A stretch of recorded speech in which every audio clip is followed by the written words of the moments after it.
తెలంగాణ రాష్ట్ర ప్రభుత్వం అందించనున్న గద్దర్ ఫిల్మ్ అవార్డులను మురళీమోహన్ శుక్రవారం ప్రకటించారు. బాలకృష్ణకు NTR national film award, Vijay దేవరకొండకు కాంతారావు అవార్డు, మణిరత్నంకు పైడి జయరాజ్ ఫిల్మ్ అవార్డు, అట్లూరి పూర్ణచంద్రరావుకు నాగిరెడ్డి అండ్ చక్రపాణి ఫిల్మ్ అవార్డుతో పాటు సుకుమార్కు B N Reddy film award, Yandamuri వీరేంద్రనాథ్కు రఘుపతి వెంకయ్య అవార్డు ఇవ్వనున్నట్లు వారు తెలిపారు. అవార్డ్స్ అని చెప్పి 6 అవార్డులను ఎంపిక చేయడం జరిగింది.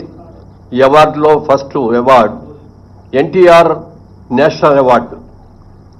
ఇది నందమూరి బాలకృష్ణ గారికి ఎన్టీఆర్ గారి అవార్డు ఇవ్వడం జరిగింది. అలాగే జయరాజ్ గారు, పైడి జయరాజ్ గారు అని మన తెలంగాణ నుంచి వెళ్ళిన వ్యక్తే, హిందీ సినిమాల్లో చాలా సినిమాల్లో హీరోగా యాక్ట్ చేసినట్టు వ్యక్తి.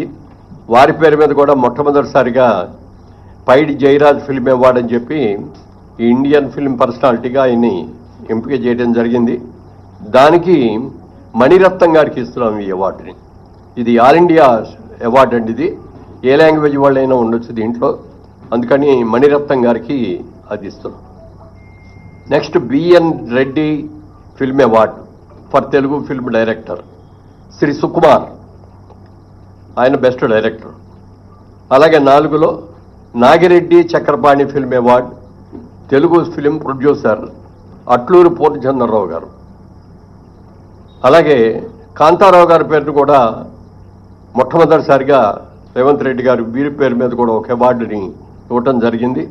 ఆ అవార్డుని విజయ్ దేవరకొండకి కాంతారావు గారు అవార్డు ఇస్తున్నాం.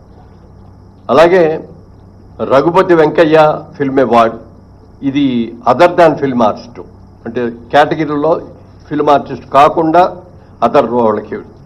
దీనిలో ప్రముఖ రచయిత ఎండమూరి వీరేంద్రనాథ్ గారికి. మరిన్ని అప్డేట్స్ కోసం మా ఛానల్ని సబ్స్క్రైబ్ చేయండి.